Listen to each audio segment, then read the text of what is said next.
Hi, I'm Paul Ferranbi, aka IncrediPaul, and welcome to 6 Minute Saturdays, a shorter form of the podcast, the same great content. Talk about leadership, business, and careers. Today, I want to talk about a topic that we've all experienced, but sometimes don't necessarily know how to handle. What is it? I want to talk to you about failure. Before you click away, failure is something that happens a lot, but I want to talk failures in your career. So you may have heard it said on the podcast that I've worked for 4 different Fortune 500 companies. Had a lot of experience, a lot of success in the nonprofit world, getting more success in the business world as I focus more on that, and then really successful in my career. It hasn't always been like that. I want to hone in on the failures I had in my career and starting off and how I was able to bounce back from it.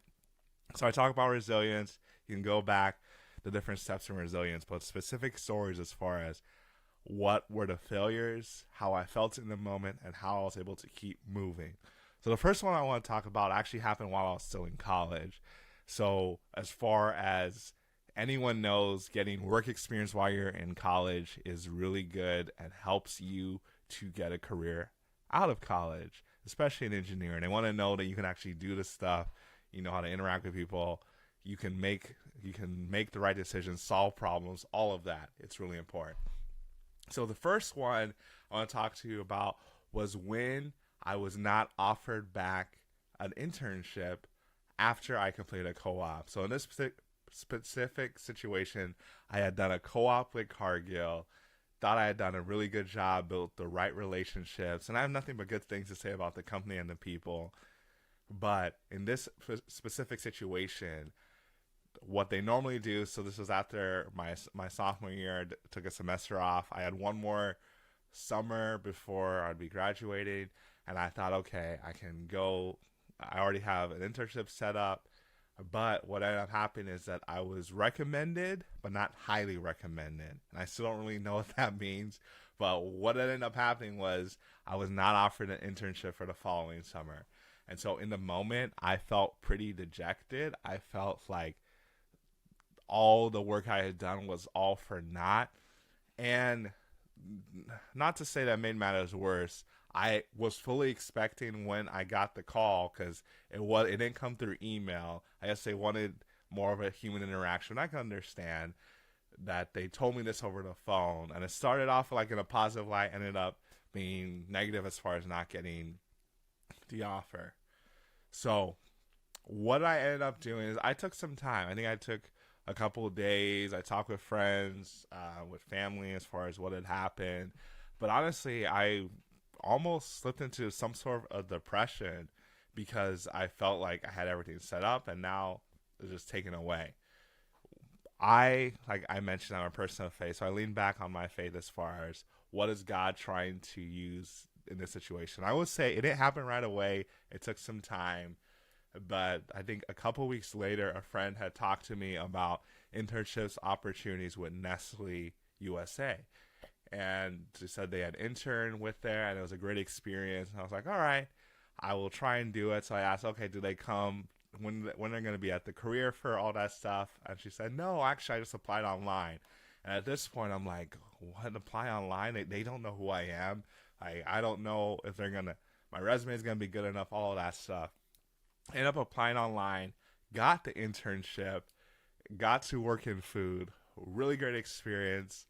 And like I mentioned, this was an internship I had between my senior years because I took a co-op. So I was graduating in December instead of May because I took a semester off. And so fully expected from this, I was going to get a full-time offer. I had made good connections. I had networked. I had really overachieved throughout the internship. So one thing that stuck out to me was that I was working as a project engineer with the senior project engineer, and there was an engineering manager as well. And the engineering manager who was overseeing all the projects, and I wasn't the only intern there. There were 2 other interns that were more internal, local to Arkansas. I come from Arkansas, from Iowa at that time, because I was going to school in Iowa. And he said that, Paul, you have been able to do everything that you've been asked to do, and I've actually to do more things, and you've also done all of that stuff. So nothing but positive things to say. But in the end, what ended up happening was the program got cut a little bit as far as you take interns and move them into full-time roles. And I think there were about 40 different interns this summer.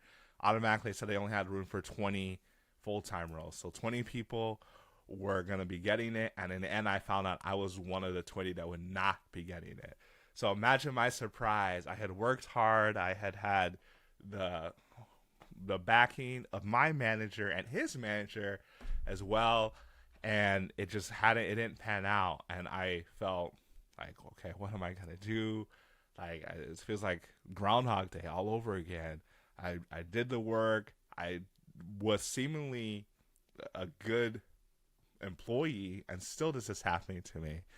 But I really was intentional about what I was going to do, because I learned from last time as far as, okay, maybe it's not working the way I wanted to do, but God, you did it last time, you can do it this time.